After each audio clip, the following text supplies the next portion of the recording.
한번 읽어보겠습니다.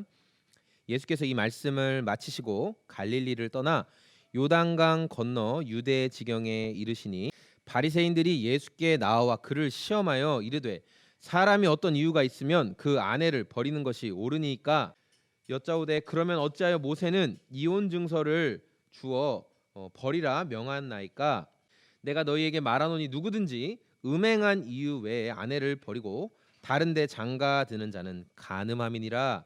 제목은 결혼의 참된 의미라는 내용입니다. 네, 오늘 말씀에 우리가 살펴보니까 또 바리새인들이 등장했죠. 예수님을 끊임없이 적대하던 바리새인들이 등장했는데 이 사람들이 이제 예수님께 나와서 던진 질문이 뭐냐면 이혼 증서에 대한 내용이었어요. 이혼 증서에 대한 내용이었는데 그동안 우리가 살펴보았던 것처럼 종교 지도자들은 이제 끊임없이 예수님을 어떻게 함정에 빠뜨릴까? 저 사람이 지금 너무 인기가 많은데 어떻게 저 사람을 없애버리고 우리한테 다시 인기가 돌아오게 할까? 그 생각만 이제 가득한 사람들이에요. 근데 예수님이 예전에도 이 이혼이라는 주제를 산상수련회, 우리가 흔히 산상수훈 얘기하는 그 산상수련회에서 이혼과 재혼의 문제에 대해서 다루신 적이 있어요. 이미 한번 짧게 다루셨어요. 그때는 어떤 의미에서 이 이혼과 뭐 재혼에 대해서 말씀하셨냐면 이 바리새인들이 자기가 굉장히 뛰어나고 의롭다라고 생각을 해요. 근데 이 사람들은 쉽게 아내를 이렇게 버리는데 그냥 괜찮아 그렇게 할 수 있어 이렇게 생각했어요. 그들은 율법을 그렇게 해석했어요. 얼마든지 버려도 돼. 모세가 버리라고 했어. 그러니까 예수님이 그 예를 들면서 제자들아 너희들은 저들이 하는 의보다 더 의로워야 된다. 이제 그 말씀을 위해서 그 전에 이제 이혼에 대해서 잠깐 다루셨어요. 그런데 오늘 말씀은 바리새인들과 제자들을 비교하시기 위해서 하신 말씀이 아니라 정말 그 이혼이라는 문제를 어떻게 다뤄야 되냐. 예수님 이제 그거에 대해서 이들의 질문에 대한 답변을 주시는 내용이에요. 우리 3절 말씀 다시 한번 읽어보겠습니다. 3절 시작. 바리새인들이 예수께 나와 그를 시험하여 이르되 사람이 어떤 이유가 있으면 그 아내를 버리는 것이 옳으니까. 예수님께 이제 이혼이라는 주제로 이제 논쟁을 걸었어요. 예수님한테. 근데 이게 되게 민감한 주제예요. 이혼이라는 주제가. 과거에 예수님 당시에도 민감한 주제였고 오늘도 굉장히 민감한 주제예요. 그래서 교회 안에서도 이 이혼이라는 주제를 다루기가 아주 꺼려져요. 조심스러운 부분이에요. 저도 만약에 마태복음을 우리가 1장부터 지금 되게 자세하게 엄청 살펴보고 있잖아요. 그래서 벌써 2년이 됐는데도 우리가 아직 마태복음 19장까지밖에 못 갔잖아요.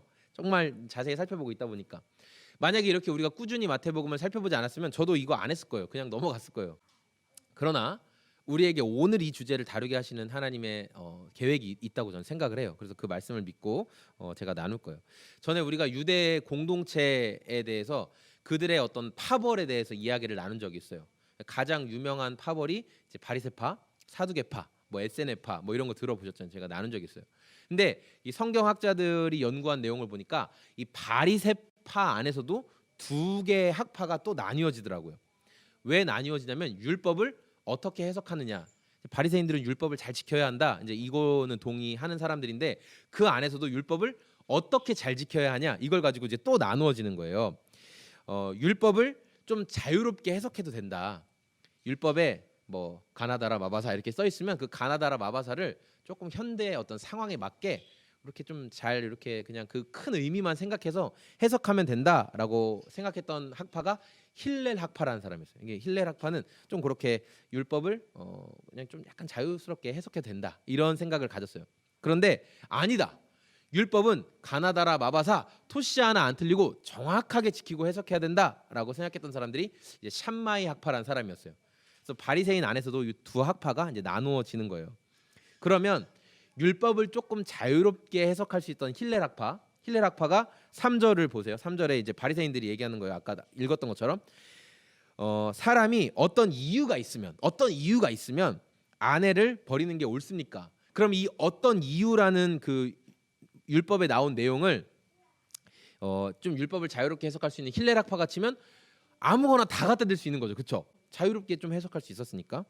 반대로 이 율법을 토시 하나하나 정확하게 지켜야 된다. 이랬던 이게 샴마이 학파로 치면은 간음한 이유 외에는 절대 아내가 간음한 것 이외에는 절대 이혼해서는 안 되는 거예요. 그래서 이런 이제 이 차이점이 있다는 것을 한번 생각해 보세요. 그러면 왜 이 바리새인들이 예수님께 나와서 이 이혼이라는 주제를 이렇게 딱 함정을 뒀을까? 이해가 되죠. 왜냐하면 예수님이 말을 그냥 율법이 이렇게 뭐 이혼해도 된다고 했으니까 해도 되지. 여러 가지 이유를 통해서 어쨌든 아내가 잘못된 게 있으면 해석 너네가 느끼기에 잘못됐다고 생각하면 그렇게 할 수 있지. 이렇게 말하면 어떻게 되는 거예요? 예수님이 자유주의자가 되는 거예요. 율법을 자기 마음대로 해석한다. 또는 엄격하게 적용해야 된다. 만약에 율법은 아니다. 적혀 있는 그대로 토시 하나도 틀리지 말고 적용해야 된다. 이렇게 말했다면 그럼 이제 샴마이 학파의 의견을 예수님이 만약에 따랐다면 예수님이 그동안 어떻게 뭐 죄인들과 또 사람들이 기피하는 대상들을 막 쉽게 만나셨잖아요. 그래서 그들과 대화도 하고 또 안식일에 막 병도 고쳐주시고 그런 관점을 봤을 때는 아니 율법을 토시 하나도 틀리지 않고 지키라고 했던 예수가 예전에는 막 자유롭게 했잖아. 마치 자기가 어떤 율법 해석을 특별하게 하는 것처럼 행동했는데 이제 와서는 율법을 토시 하나 틀지 말라고 지키라고? 저거 위선자네 위선자. 그러니까 예수님을 두 가지 함정에서 빠져나오지 못하게 지금 다 가둬놓는 질문이 바로 이혼 증서에 대한 그 함정 질문이었다라는 거예요. 이게 왜 엄청나게 무서운 그 함정이었던 이유가 뭐냐면은 이 이혼 증서에 대한 문제를 다루었다가 죽었던 선지자가 있어요. 누군 줄 아세요? 헤롯 왕이 원래 아내가 있는데 헤로디아란 여자가 마음에 들어서 자기 원래 있던 아내를 버리고 헤로디아란 여자랑 결혼했어요. 그래서 이 문제를 가지고 침내주던 요한이 말했죠. 당신이 헤로디아와 결혼된 건 잘못한 겁니다. 그건 옳지 않습니다. 이렇게 얘기했어요. 헤롯도 알았어요. 마음이 찔렸어요. 하지만 침내주던 요한은 결국 어떻게 됐어요? 목이 잘려서 죽었죠. 그 이혼 문제를 다루었다는 것 때문에. 그러니까 이거 굉장히 그 유대 사회 안에서는 아주 논쟁이 될 만한 그런 질문이었다는 거예요. 그런데 예수님은 이제 바리새인들의 이 질문을 받고 바리새인들은 우리가 제대로 이제 함정에 빠뜨렸다. 절대 못 도망간다. 이제 이렇게 함정에 딱 빠뜨렸다 생각하는데 예수님은 이 까다로운 질문 앞에서 그들이 질문한 이혼 증서에 대한 부분을 다루지 않고 뭘 했어요? 결혼이 어떤 의미냐? 하나님이 왜 결혼을 주셨느냐? 결혼의 참된 의미를 먼저 다루시고 너희들이 지금 말하고 있는 뭐 이혼을 해야 돼요, 말아야 돼요, 이혼 증서를 써줘야 돼요, 말아야 돼요. 이거는 부수적인 것이다라고 이제 말씀을 하시는 거예요. 그래서 우리가 어떤 문제를 대할 때 우리는 항상 그 문제만 생각해요. 예를 들어 오늘처럼 이혼 증서 우리는 요거만 어떻게 해결해야 될까 이런 것들을 생각하지만 성경은 그리고 예수님은 그 앞에 본질적인 것을 항상 다루시는 분이라는 거예요. 사람은 죄로 인해서 결혼이라는 이 하나님께서 정하신 영원한 약속을 지키지 못하는 경우가 많아요.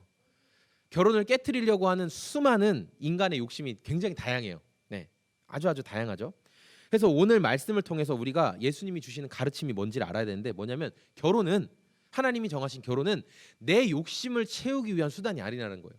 우리는 결혼을 통해서 내 행복을 먼저 추구하려고 하죠. 내가 행복해야 돼. 세상은 항상 그렇게 얘기해요. 두 사람이 결혼해서 행복하면 돼.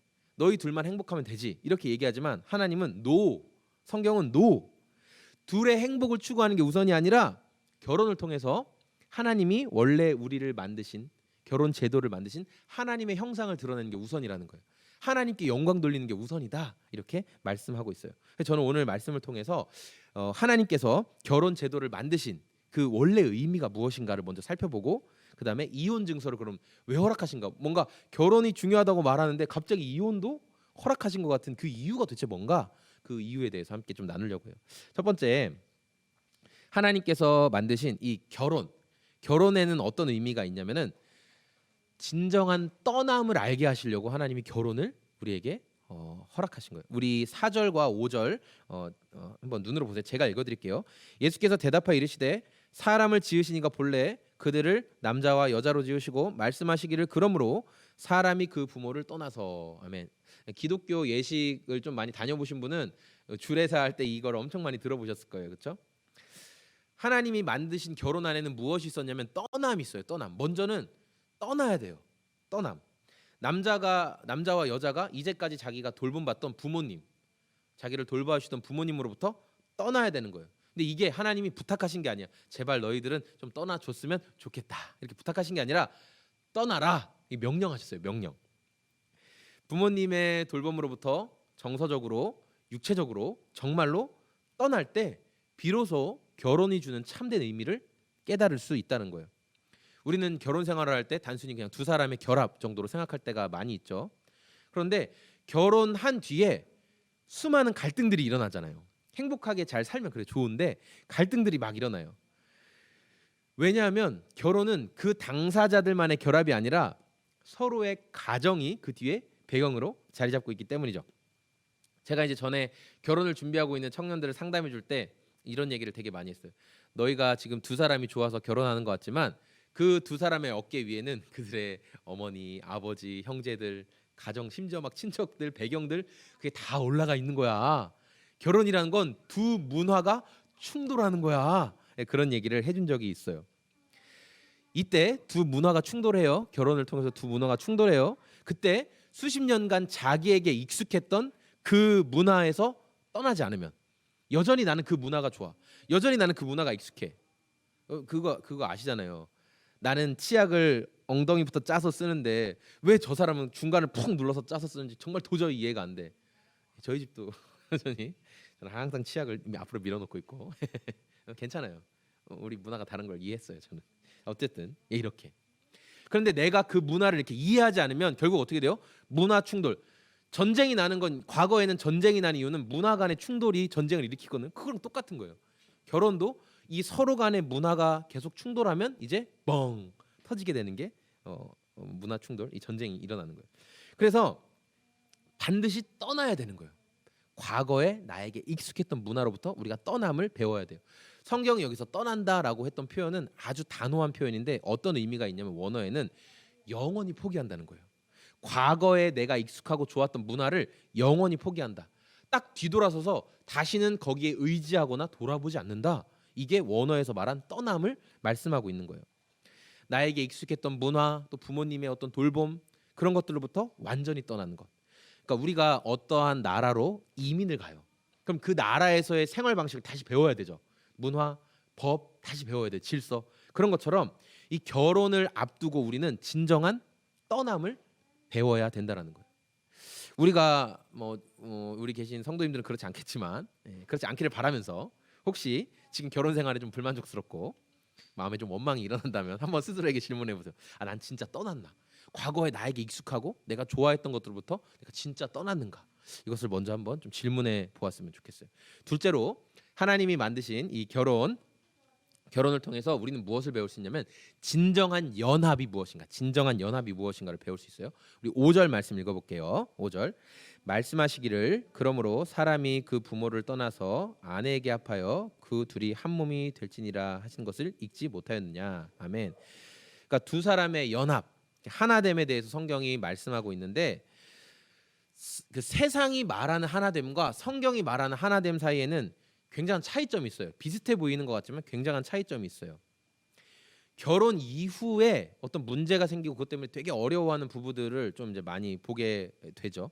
또 요즘은 매체가 발달해가지고 사실 이 부부 사이의 문제는 굉장히 은밀한 문제인데 이것을 이렇게 방송에 나와가지고 그쵸 그걸 막 다루고 막 인기를 얻는 그런 프로그램들이 있어요. 그래서 이러한 결혼 생활에 대한 문제를 부부가 갖고 나오면 각 분야의 전문가들이 나와가지고 이제 어떻게 그것을 풀어갈까 이제 여러 가지 전문가들이 등장해요. 그러니까 제가 볼 때 저도 상담을 공부했으니까 어떠한 기법을 가지고 이 사람들의 문제를 풀어가는지를 좀 유의 깊게 보거든요. 되게 다양해요. 사람들이 쓰는 그 심리 치료 기법이 막 수십 가지예요. 엄청나게 많은데 그 중에 우리가 쉽게 아는 게 뭐냐면 뭐 음악 치료, 뭐 드라마 치료 이런 거 들어보셨잖아요. 이런 것들이 있어요. 그래서 그런 것들을 어떻게 진행하나 이렇게 보면 보통은 부부간에 지금 예를 들어 뭐 대화를 안 해. 부부가 서로 막 무시해요. 그러면 그 원인이 무엇인가를 먼저 찾죠. 그렇죠? 왜 그 사람들이 그렇게 갈등이 심해졌는가? 그걸 먼저 찾아가요. 그래서 이제 뭐 음악 치료니 아니면 드라마 치료니 뭐 대면하는 치료니 이런 것들을 통해서 이제 그 문제를 이렇게 탁 터뜨려 주는 거죠. 대면할 수 있게끔 서로 막 시간을 더 좀 보내게 한다든지 이렇게 해서 그냥 그 문제에 직면하고 그것을 이렇게 툭툭 터뜨려지게 해주는 게 이 전문가들이 쓰는 기법이더라고요. 당장은 보면은 되게 좋아지는 것 같아요. 오, 그래서 저 부부가 서로를 막 무시하던 게 이제 좀 나아졌네. 그런데 그 두 사람 사이에는 지금 되게 중요한 궁극적인 뭐가 빠졌어요. 예. 세상은 이렇게 얘기해요. 너희 둘이 노력하면 돼. 너희 둘이 노력하고 애쓰면 분명히 다 해결될 거야. 다 잘 될 거야. 두 사람만 노력하면 그렇게 얘기를 해요. 하지만 성경이 말하는 관점에는 거기에 되게 중요한 게 빠졌어요. 뭐가 빠졌냐면 두 사람의 결혼 사이에 누가 중재자냐면 하나님이 거기 계셔야 돼요. 하나님이 최초의 주례자인데 이 최초의 주례자를 빼놓고 두 사람이 아무리 노력해도 근원적인 해결은 이루어지지 않는다라고 성경은 말씀하고 있어요. 우리 6절 말씀 읽어볼게요. 6절 말씀 시작. 그런즉 이제 둘이 아니요 한 몸이니 그러므로 하나님이 짝지어 주신 것을 사람이 나누지 못할지니라 하시니. 아멘. 결혼은 누가 계획했냐? 하나님이 만드신 거예요. 하나님이 계획하신 거예요. 그래서 하나님이 계획하신 일이기 때문에 두 사람의 어떤 결혼과 그 안에서 일어나는 문제를 서로의 노력만으로 해결이 된다? 궁극적으로는 그렇지 않다라고 성경은 말씀하고 있습니다. 왜냐하면 최초의 주례자이신 하나님을 빼놓고 결코 온전한 결혼 생활이 지속될 수가 없어요. 우리가 이제 서로 약속을 하잖아요. 우리 이렇게 하자, 이렇게 하자. 약속은 왜 하냐면 잘 지켜질 때를 위해 약속하지 않아요. 문제가 생겼을 때 이제 이 문제에 대해서 어떻게 행동할 것인가를 미리 정해놓는 게 약속이잖아요. 그렇죠? 그런 것처럼 하나님께서 우리에게 결혼 언약을 주신 이유는 뭐냐면 왜 둘을 결혼을 통해서 하나 되게 하셨냐면은 정말 힘든 상황을 겪었을 때 결혼 언약을 기억하고 그 안에서 하나님이 이 문제를 도와주시겠다는 거예요. 결혼한 이 언약 가운데 내가 도와주겠다. 그 결혼은 하나님의 그 약속이라는 거예요. 세상이 말하는 것처럼 막 부부가 노력을 해요. 자기 내 노력 우리 들으면 노력하면 되지. 절대 풀어지지 않아요. 하나님이 그 문제 가운데 개입해 주셔야 이 문제가 근본적으로 해결이 돼요. 성경에서 보니까 그 둘이 한 몸이다, 하나가 되었다라는 말은 아교풀 아시죠? 아교풀을 말하는 단어에서 그게 원래 언어가 나온 거거든요. 어원이. 그러니까 남편과 아내가 서로 하나 되는 것은 어떻게 되는 거냐면 하나님께서 아교풀처럼 두 사람을 붙여줄 때만 진짜 하나가 되는 거예요. 하나님을 빼놓고는 진짜 하나가 되기가 어렵다라고 성경은 분명히 말씀하고 있어요. 그래서 하나님 없이 우리의 노력으로 우리가 하나가 된다, 온전하게 된다, 철저하게 실패할 수 있다라고 성경은 말씀하는 거죠. 우리가 이런 거 보잖아요. 이렇게 막 서로 없으면 죽을 것처럼 막 불타오르는데 결혼을 했어요. 그런데 얼마 지나지 않아서 결혼이 깨지는 것들을 사실 상당히 주변에서 많이 보게 돼요. 예. 정말 와 저렇게 사랑하는데 근데 저렇게 빨리 이런 것들을 우리가 보게 되잖아요. 어떻게 해야 부부의 하나됨이 계속 지속될 수 있냐? 결혼의 언약이 계속 지켜질 수 있냐? 성경은 분명히 말해요. 뭐냐면 하나님이 우리 결혼의 주례자이신 것을 기억해라라는 거예요. 서로의 노력보다 그 이전에 하나님이 우리의 주례자시다. 우리의 중재자가 하나님이시다라는 것을 먼저 인정하고 하나님이 우리 결혼 가운데 지금 계속 일하고 계신다라는 것을 믿을 때 진정한 연합이 이루어진다. 성경은 말씀하고 있어요. 그래서 결혼을 앞두고 있는 사람들, 물론 우리 성도님들은 지금 다 결혼을 하셨으니까 이 메시지가 여기에 계신 성도님들보다 영상으로 보고 있는 사람들에게 와닿는 메시지가 더 많겠죠. 결혼을 준비하고 있는 분들이 가장 먼저 점검해야 될 건 뭐냐면 남자와 여자 사이에 우리가 하나님을 우리 인생의 주인으로 인정하고 있는가, 이게 먼저 전제가 돼야 돼요. 그러니까 우리가 뭐 혼수도 준비됐고 뭐 집도 준비됐고 경제적인 상황도 준비됐고 이게 우선이 아니라 너와 나는 하나님을 정말 주인으로 인정하고 있느냐, 이걸 먼저 전제로 하고 그 다음에 결혼이 진행되어야 하는 게 이게 성경적인 결혼에 대한 메시지라는 거예요. 사람 간에는 분명히 다투고 문제가 생기죠. 당연하죠. 문화가 달랐는데 당연히 다투고 문제가 생겨요. 근데 그때 하나님을 주인으로 인정하고 있는 부부는 싸울더라도 그 안에 정말 하나님이 중재자라는 걸 인정하면 하나님이 풀어주시는 거예요. 그러니까 그걸 인정하지 않으면 내가 주인이잖아요. 내 뜻대로 해야 되잖아요. 반드시 문제가 생길 수밖에 없는 거예요. 그래서 사탄은 이 중요한 진리를 계속 왜곡시키는 거예요. 결혼이 얼마나 중요한지, 그 결혼 안에서 하나님이 중재자가 되셨다는 것을 인정하는 걸 사탄은 자꾸만 잊게 만들어요. 거짓말이야. 너희 둘만 행복하면 돼. 사탄은 계속 그렇게 얘기해요. 결혼 서약을 지키지 못하도록, 결혼 서약 어떻게 했어요? 죽음이 갈라놓을 때까지 함께 할 것이다. 이렇게 하잖아요. 근데 사람이 자꾸 자기 욕심으로 그 서약을 못 지키게 만드는 거예요. 깨트러지게 만드는 거예요. 제가 통계를 살펴보니까 전년도에 20년도에 우리나라에서 혼인한 건수가 23만 9천 건이었어요. 근데 되게 많이 한 것 같지만 역대 최저예요. 점점 혼인 건수가 줄어들고 있어요. 반대로 이혼 건수는 그해 11만 쌍이 이혼했어요. 11만 건 이혼을 한 거예요. 여기서 되게 주목할 만한 수치가 있는데 결혼하고 4년까지의 시간 동안 이혼한 비율이 전체 이혼 비율 통계에서 21%나 차지해요. 4년이면 신혼이잖아요. 얼마 되지도 않은 거잖아요. 그런데 그때 21%나 이혼을 한다는 거예요. 같이 못 산다는 거예요.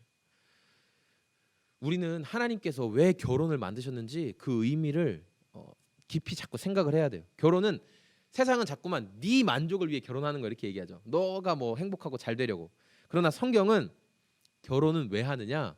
남자와 여자로 우리를 만드신 하나님의 영광을 결혼을 통해 궁극적으로 드러내게 하기 위해 결혼해라 이렇게 말씀하시는 거예요.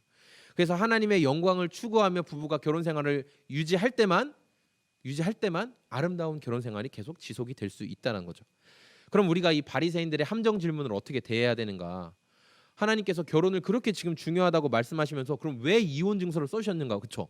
이혼 증서를 왜 허락하셨는가? 그게 질문이 되잖아요. 우리 7절과 8절 말씀 같이 한번 읽어보겠습니다. 여짜오되 그러면 어찌하여 모세는 이혼 증서를 주어서 버리라 명하였나이까? 예수께서 이르시되 모세가 너희 마음의 완악함 때문에 아내 버림을 허락하였거니와 본래는 그렇지 아니하니라. 아멘. 그러니까 바리새인들이 지금 예수님이 막 결혼이 얼마나 중요한지 하나님께서 하나 되게 하신 것을 지키는 게 얼마나 소중한지를 막 중요하게 말씀하셨는데 이 사람들도 이해가 안 되는 거예요. 그렇게 중요하다면서 왜 모세를 통해서 이혼 증서를 써주겠습니까? 그럼 모세가 뭐 거짓 선지자입니까? 막 이런 생각이 드는 거죠. 마치 이혼 증서를 굉장히 쉽게 써줄 수 있는 것처럼 어떤 율법을 보고 있는 율법 정신이 그런 것처럼 성경을 지금 이들은 왜곡하고 있는 거예요. 그러나 예수님은 뭐라고 말씀하셨어요? 너희 마음이 완악해서, 그러니까 너희 마음이 죄로 가득해서 너희 욕심만 추구하고 있기 때문에 하나님이 이혼 증서를 허락하신 것이다 이렇게 말하죠. 중요한 건 뭐냐면 명령이랑 허락은 다른 거예요. 하나님이 명령하신 것은 반드시 지켜야 되지만 허락하신 것은 그렇게 하지 않는 게 좋은 건데 어쩔 수 없이 허락하신 내용이 있다라고 말하는 거예요.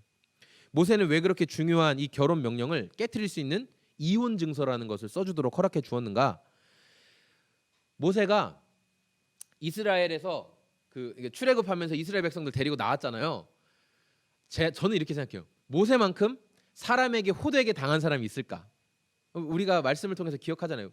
광야에서 얼마나 힘들었어요. 그냥 얼마나 많은 이스라엘 백성들이 오늘은 하나님 최고예요, 모세 최고예요 그랬다가 뒤돌아서면은 우리를 묘지가 없어가지고 광야에서 다 죽게 하려고 나왔습니까? 물 좀 주세요, 먹을 것 좀 주세요, 고기 좀 주세요. 계속 난리를 치잖아요. 오늘 좋았다.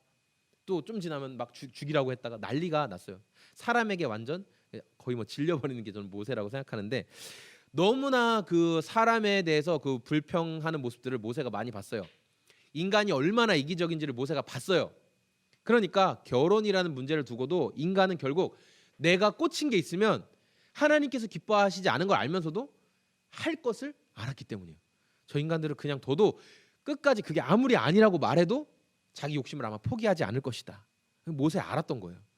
그래서 하나님께서는 이 이혼 증서를 써주게 했어요. 그리고 이 이혼 증서가 없으면 어떻게 되냐? 우리가 지난번에 벳아브라는 단어를 다뤘는데 이게 뭐냐면 벳아브가 아버지의 집, 그러니까 아버지의 영향력 아래 있는 것을 말해요. 이스라엘 공동체는 여인들이나 어린 아이들 뭐 이런 사람들은 아버지의 영향력 아래 있지 않으면 먹고 살기가 힘들어요. 예. 그런데 여인이 결혼하면 어떻게 되는 거예요? 이제 아버지의 벳아브를 떠나요. 진짜 떠나는 거예요. 그리고 이제 누구의 벳아브로 들어가냐면 남편의 벳아브로 들어가요. 남편의 영향력 아래 들어가요. 그런데 합법적인 이 이혼 증서 없이 이걸 안 써줬다고 쳐보세요. 만약에 그래서 남편이 여인을 그냥 버렸어요. 이런저런 이유를 들어서 여자가 마음에 안 든다 버렸어요. 그럼 이 여인이 아버지의 집으로 돌아갈 수 있냐? 없어요. 아버지 집으로 못 돌아가요. 돌아가도 어떻게 살아야 돼요? 그림자처럼 살아야 돼요. 얼마나 이게 괴로운 일이에요. 그러니까 하나님께서는 이 일방적으로 쫓겨나서 희생양이 될 수밖에 없는 사람들을 보호하기 위해서 최소한의 보호 장치로 이혼 증서를 써주도록 한 거예요. 그래서 그 이혼 증서를 가지고 있으면 이스라엘 공동체 안에서 합법적으로 그래도 아버지의 집으로 돌아갈 수 있으니까 다시 삶을 계획할 수 있기 때문에 하나님이 그래서 허락해 주신 거예요. 인간의 죄로 인해서 희생양이 된 사람을 보호하시기 위한 하나님의 보호 장치였다. 우리는 이혼 증서를 그렇게 이해해야 되는 거죠.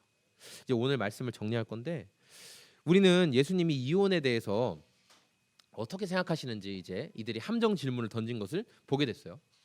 바리새인들은 이 민감한 질문을 던지면서 예수님이 어떻게든 함정에 빠질 거야.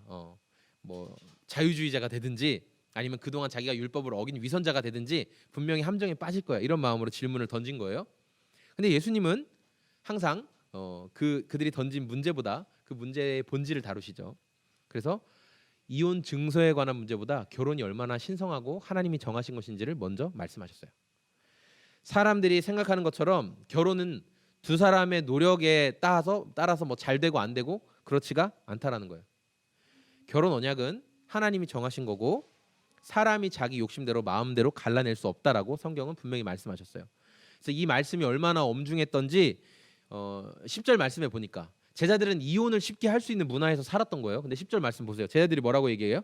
차라리 장가들지 않는 것이 좋겠습니다. 와, 주님, 저는 살다가 마음에 안 들면 그냥 헤어지면 된다고 생각했는데 이혼이 이렇게 무서운 거였군요. 차라리 장가 안 드는 게 낫겠어요. 제자들이 그렇게 얘기를 한다는 거예요. 그게 그만큼 결혼이 중엄하다고 예수님이 말씀하신 걸 제자들이 깨달은 거죠.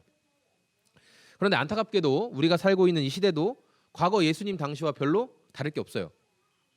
자기 욕심에 이끌려서 사람이 결혼의 신성함을 어기고 서로 막 이혼을 해요. 서로 막 헤어져요. 결혼 생활을 유지하는 기준이 뭐예요? 나와 너의 마음이 잘 통하냐 맞느냐 이게 되기 때문에 안 맞으면 그냥 끝나는 거예요. 그 결혼 생활의 주인이 누구이기 때문에? 나이기 때문에. 내가 주인이니까 주인인 내 마음에 안 들면 얼마든지 결혼 생활을 끝내게 되는 거죠. 그래서 우리는 이런 세상 풍조 속에서 기억해야 될 거 뭐예요? 성경의 가르침을 다시 한번 분명히 기억해야 돼요. 예수님은 성경은 뭐라고 가르치셨어요? 결혼 생활은 나의 행복을 추구하는 것이 우선되는 게 아니라는 거예요. 행복을 추구하지 말라는 게 아닙니다. 행복 추구해야 되는데 그게 최우선이 아니다. 왜 결혼하냐? 하나님의 영광을 드러내려고 결혼하는 거예요. 그리고 결혼 생활 가운데서도 하나님의 영광을 추구하다 보면 하나님이 순간순간 개입하시고 최초의 주례자는 결코 쉬고 우리를 포기하지 않으신다는 거예요. 계속 그 일을 지켜 나가신다는 거예요. 저도 이제 햇수로 결혼한 지 10년이 됐습니다. 기특하죠. 그 사이에 이제 작은 햇수로 10년 맞잖아요. 햇수로는 그 사이에 물론 작은 말다툼과 싸움들이 있었어요. 서로 서운하게 하고 아내가 성품이 좋아서 잘 이제 많이 참아주고 인내하지만 그래도 기억에 남을 정도로 뭐 서로에게 상처를 주었던 아픈 일들도 있었어요. 이제 그럴 때 제가 세상 기준에 따라 행동했으면 아마 결혼 생활을 계속 유지하기가 어려웠을 거라고 저는 생각을 해요. 그래 뭐 내가 뭐 행복한 결혼 생활 내가 어떻게 하겠어? 그래 그냥 관두자. 이런 생활을 분명히 저 했을 거예요. 분명히. 세상이 말하는 그 해결책은 잠깐은 되게 도움이 되는 것 같아요. 그걸 따르면 뭐도 해보고 뭐 꽃도 사가보고 뭐 어떻게 하면 잠깐은 되는 것 같아요. 그러나 근원적인 해결책은 제시주지 못해요. 우리가 결혼의 원래 주례자이신 하나님을 빼놓고 그냥 그 내 문제 상황만 두 사람이 열심히 노력해서 다룬다고 절대 해결이 안 된다라는 거예요. 문제 상황 앞에서 하나님의 도우심을 찾을 때 그분이 항상 중재해 주시고 도와주시는 경험을 저는 많이 하게 됐어요. 오늘 나눈 주제 어려운 주제입니다. 지지난주에 나누었던 그 용서처럼 오늘 나눈 주제도 사실 굉장히 어려운 주제고요. 우리가 마태복음을 꾸준히 살펴보지 않았다면 그냥 적당히 넘어갈 수 있는 그런 주제일 수 있어요. 하지만 우리는 꾸준히 마태복음을 살펴보고 있고 빼놓을 수 없기 때문에 이 주제를 다루었어요. 우리가 이 말씀을 통해 성경의 가르침을 실천하기를 원하는 거예요. 뭐냐면 이것을 기억하는 거예요. 결혼 생활 이것은 내 행복을 추구하기 위한 첫 번째 수단이 아니다. 하나님의 영광을 드러내는 게 일단 가장 중요하다. 내 결혼을 통해서 내 결혼 생활을 통해서 우리가 이걸 아는 거예요. 우리를 하나 되게 하신 분이 누구냐? 하나님이시라는 거예요. 우리를 하나 되게 하신 분은 내가 저 사람 마음에 들어서 찍은 게 아니라 하나님이 우리를 하나 되게 하셨다. 이 사실을 항상 기억하세요. 그래서 내 아내가 내 남편이 요새 좀 마음에 안 드는데 내 마음에 안 드는데 우리 이런 생각이 들 때 하나님의 영광을 위해서 내가 어떻게 해야 될까? 내 이 결혼 생활 안에서 하나님의 영광을 위해서 아내와 남편에게 내가 어떻게 해야 될까? 우리가 이 질문을 먼저 해야 되는 거예요. 그래서 우리의 결혼 생활을 통해서 하나님의 영광이 계속 드러나는 우리 소금 제작소의 모든 성도님들이 다 되시기를 소망합니다.